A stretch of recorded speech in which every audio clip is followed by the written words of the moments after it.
L'Agence nationale de sécurité du médicament et des produits de santé a été mobilisée sur l'ensemble de ses champs de mission et de compétences, et même au-delà. En tout premier lieu, sur la garantie de la couverture de l'approvisionnement des médicaments et des dispositifs médicaux de diagnostic in vitro, eu égard à l'arrivée de la pandémie et de la fermeture d'un certain nombre, en effet, d'industries, notamment en Chine, qui impactaient possiblement la garantie de la couverture de ces médicaments. Et puis ensuite, lorsque la Covid-19 est arrivée sur le territoire national, avec évidemment un impact majeur pour la population, le sujet à nouveau de la couverture des besoins en médicaments, je pense aux médicaments de réanimation qui ont été très fortement en tension, donc avec évidemment tout un dispositif permettant d'approvisionner les établissements de santé en fonction de leurs besoins en réanimation, donc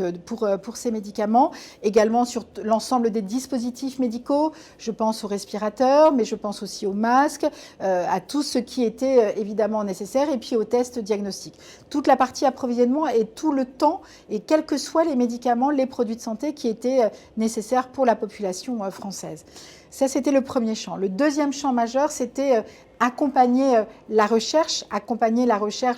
de molécules, la recherche aussi sur les vaccins, et donc une mobilisation extrêmement forte sur la partie essais cliniques, mise à disposition des médicaments le plus rapidement possible lorsque sont arrivées des demandes d'autorisation d'essais cliniques, mais aussi de nouveaux médicaments qui ont été ensuite autorisés au niveau de l'Agence européenne des médicaments, qui est une agence uniquement de coordination et qui s'est reposée sur l'expertise notamment de l'ANSM pour évaluer et pour autoriser soit ces médicaments, soit ces vaccins. Et puis, troisième champ majeur, qui est la surveillance de tout cela, à la fois des essais cliniques, des médicaments qui étaient utilisés, que ce soit dans les essais cliniques, mais de manière globale, et puis les vaccins, puisque avec l'arrivée en effet des vaccins Covid-19 et une utilisation, une vaccination, une campagne extrêmement large, une surveillance en temps réel de l'ensemble des effets indésirables qui pouvaient survenir sur ces vaccins, avec une évaluation au fil de l'eau, en temps réel, et une communication auprès de l'ensemble, évidemment, de la population, sur le site internet de l'ANSM, mais également au travers d'infographies, au travers aussi d'affiches qui ont été mises à disposition dans les centres de vaccination pour appeler à la déclaration, et donc toutes les semaines, un bilan de l'ensemble des effets qui étaient remontés, de l'analyse en effet, et avec une incrémentation de la connaissance du profil de sécurité de ces vaccins. Et puis, quatrième pan, indispensable donc des missions de l'ANSM, c'est l'information de l'ensemble de ces publics, des professionnels de santé, des patients, des usagers, permettant en effet de conserver et de renforcer la confiance et la réassurance dans l'ensemble des produits de santé qui ont été mobilisés pour passer cette situation évidemment extrêmement complexe qui était la pandémie.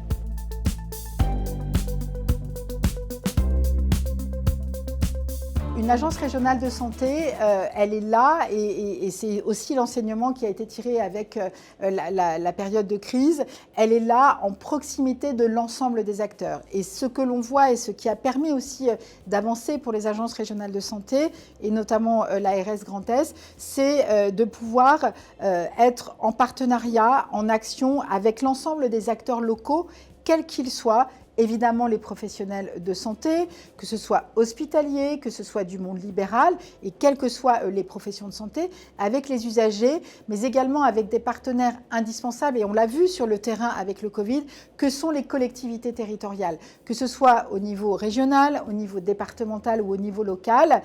notamment dans le cadre de la vaccination et du déploiement sur le terrain de la vaccination, puisque,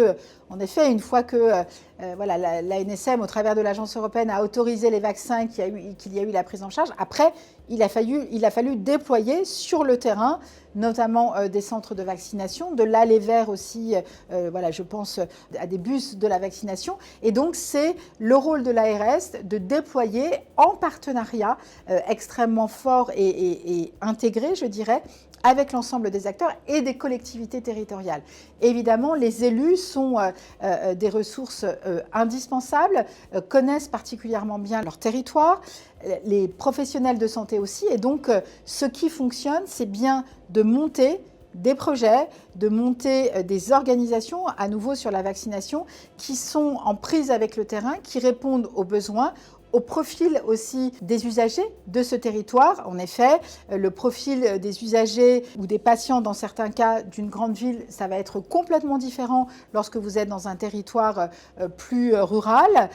ou même un territoire urbain. Et donc, il est important en effet de pouvoir adapter nos dispositifs en fonction de la spécificité du territoire, de la capacité évidemment à faire. Et donc, c'est ce partenariat très imbriqué, très intriqué entre l'ARS et l'ensemble des acteurs locaux, dont les collectivités territoriales, évidemment les préfectures aussi, pour apporter un service qui est le plus adéquat. Donc, je dirais que ce qui a pu être tiré de la pandémie Covid, c'est la nécessaire proximité encore plus grande de l'ARS ancrée dans les territoires et avec la mobilisation de l'ensemble des acteurs locaux.